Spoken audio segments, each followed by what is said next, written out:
आजचा दौरा काय आजचा दौरा काय संदर्भ आहे साहेब? दौरा वगैरे नाही, मराठवाड्यातलं कुठला तरी एक अज्ञात ॲसिड 20 तारखेच्या मध्यरात्रीमध्ये कोणीतरी आणून या फॉरेस्टच्या आजूबाजूला फेकून दिलं.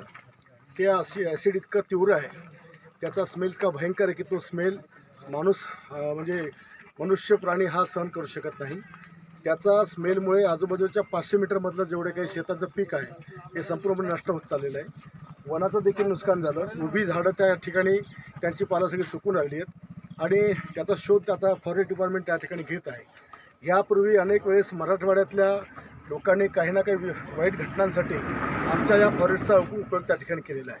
आणि म्हणून फॉरेस्टवाल्यांना विनंती केली, CCFला मी त्या ठिकाणी बोलणार, मुनगंटीवार साहेबांना पण मुंबईला मी बोलणार की इथे या ठिकाणी फॉरेस्टचा वननाका बसला पाहिजे आणि पोलीस डिपार्टमेंट आणि फॉरेस्ट यांनी संयुक्तपणे त्या ठिकाणी चालवावं. CCTV असले पाहिजे जेणेकरून